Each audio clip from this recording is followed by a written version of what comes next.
നമസ്കാരം big boss. ഉച്ച കഴിഞ്ഞും ഇതൊക്കെ തന്നെയാണ്. നമുക്ക് ഒട്ടും താല്പര്യമില്ലാത്ത കുറേ കാര്യങ്ങളൊക്കെയാണ് അവിടെ നടക്കുന്നത്. ഇവർക്ക് ഇഷ്ടമുള്ള ഫുഡ് ഏതാണെന്നൊക്കെ ചോദിച്ചാൽ അത് ഒനിയിലും ജിഷിനും ഒക്കെ കൂടെ പ്രിപ്പയർ ചെയ്യുന്നു.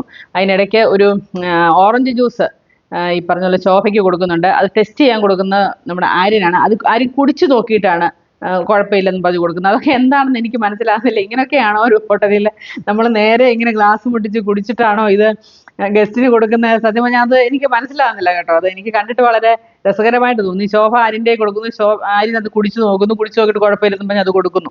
അങ്ങനെയൊക്കെയാണ്. അതുപോലെ നെവിന് ഈ പറഞ്ഞ പോലെ ശോഭയോടും റിയാസിനോടും ഒക്കെ ഈ കാര്യം പറഞ്ഞ് കരയുന്നൊക്കെ നമ്മളെ കാണിക്കുന്നില്ല. പക്ഷെ ലക്ഷ്മിയൊക്കെ പറയുന്നുണ്ട് എന്തിനാ നെവിൻ കരയുന്ന എന്തിനാന്നൊക്കെ, കരയുന്ന എങ്ങനെയാ, പക്ഷെ നമ്മളെ ഇങ്ങനെ ദൂരെ നിന്ന് കാണിക്കുന്നേ ഉള്ളൂ, അടുത്ത് കാണിക്കുന്നില്ല.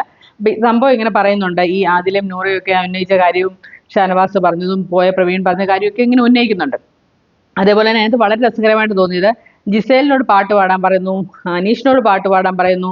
അതേപോലെ തന്നെ അനീഷിനെ ജിസേൽ നന്നായിട്ട് മേക്കപ്പ് ചെയ്യുമെന്ന് ഇതുപോലെ പറഞ്ഞപ്പം എനിക്ക് ഒന്ന് കാണട്ടെന്ന് പറഞ്ഞ് അനീഷിനെ അവിടെ സ്റ്റാച്ചു ആക്കി നിർത്തിയിട്ട് അനീഷിനെ പെണ്ണായിട്ട് ഒരുക്കുന്നു. എന്നിട്ട് ഈ ശോഭയുടെ കയ്യെ പിടിച്ച് പാട്ടും പാടിക്കൊണ്ട് ഇങ്ങനെ അതിനകത്തൂടെ എല്ലാം നടക്കണം. എന്തൊക്കെ കോപ്രായമാണ് കാണിക്കുന്നത് സത്യം പറഞ്ഞാൽ നമുക്ക് മനസ്സിലാകുന്നില്ല. സത്യം പറഞ്ഞാൽ അനീഷൊക്കെ നന്നായിട്ട് ഗെയിം കളിക്കുന്ന ആളാണ്. പുള്ളിക്കാരൻ എന്തൊക്കെ, കാരണം ഇവരുടെ കളിക്കുന്ന കോയിൻ എങ്ങനെയെങ്കിലും കിട്ടണമല്ലോ. ഇവരെ സന്തോഷിപ്പിച്ചാൽ ഇവർ കൊടുക്കുന്ന കാര്യങ്ങൾ കിട്ടാൻ വേണ്ടിയിട്ട് ചെയ്യുന്നു. അത് കഴിഞ്ഞിട്ട് പറയുന്നു അനുമോളെ സ്റ്റാച്ചു ആക്കിയത്. അനുമോൾ അവിടുത്തെ മാനേജറാണ്. അപ്പോൾ അനുമോളെ സ്റ്റാച്ചു ആക്കി നിർത്തിയിട്ട് അനുമോളെ ഒരുക്കാൻ പറയുന്നു.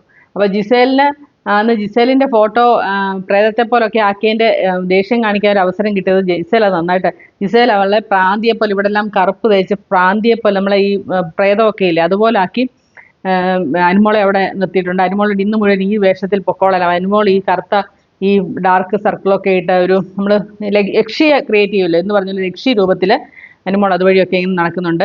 അതിനിടയ്ക്ക് ഉടമസ്ഥയുടെ മോളാണ് ആദില. അതിൻ്റെ രജിസ്റ്റർ എല്ലാം താന്നും പറഞ്ഞ് കുറച്ച് വഴക്ക് പിടിക്കുന്നുണ്ട്. സാബുമാനും പ്രത്യേകിച്ച് ഒരു റോളും ഇല്ല, പാവം. അത് അവിടെ വെയിലത്ത് നിൽപ്പുണ്ട്. എന്തായാലും സാബുമാനൊക്കെ വെയിലത്ത് കൊണ്ടതിൻ്റെ പ്രയോജനം ഉണ്ടായി. ഒരു കോയിനൊക്കെ കഴിഞ്ഞ പ്രാവശ്യം കിട്ടി. ഇനി 2 ടാസ്ക് കൂടെ കാണും. അതിനെല്ലാം കോയിൻസ് ഉണ്ട്. കോയിൻസ് അല്ല, സ്റ്റാർസ്. അപ്പം സ്റ്റാർസ് കിട്ടും. അപ്പം അങ്ങനെയൊക്കെയുള്ള സംഭവങ്ങളാണ്. പക്ഷെ നമുക്കത് അവർക്കുള്ള ഫുഡ് ഉണ്ടാക്കുന്നു. ഇപ്പം അതിന് ഇൻമേറ്റ്സിനുള്ള ഫുഡ് ഉണ്ടാക്കുന്നു, ഇവർക്കുള്ള സ്പെഷ്യൽ ഫുഡ് ഉണ്ടാക്കുന്നു, അവരുടെ മെനു ചോദിക്കുന്നു, അവർക്ക് എന്താ ഇഷ്ടം ചോദിക്കുന്നു. അങ്ങനെയൊക്കെയുള്ള കാര്യങ്ങളാണ് ഇപ്പം നടന്നുകൊണ്ടിരിക്കുന്നത്. ചിലപ്പോൾ സത്യം പറഞ്ഞാൽ ചില സമയത്തൊക്കെ ഉച്ചയ്ക്ക് മുമ്പൊക്കെ ഭയങ്കര ബോറിംഗ് ആയിരുന്നു. പിന്നെ ആകെ ഈ പ്ലാച്ചി എടുത്തെറിഞ്ഞതൊക്കെ ഈ അവർക്ക് പുറത്തിറങ്ങാൻ പറ്റുമോ, അനുമോളുടെ ഫാൻസ് അവരെ പുറത്തിറക്കുമോ എന്നുള്ള കാര്യം സംശയമാണ്. കാരണം പ്ലാച്ചിയും അനുമോളും അത്രയ്ക്ക് ഇത് കണ്ടന്റ് ക്രിയേറ്റേഴ്സ് ആയിരുന്നല്ലോ. അനുമോളെക്കാളും കണ്ടന്റ് ക്രിയേറ്റ് ചെയ്തുകൊണ്ടിരുന്ന പ്ലാച്ചിയായിരുന്നു. അപ്പോൾ എന്താ സംഭവിക്കുന്നത് നമുക്ക് കണ്ടറിയാം.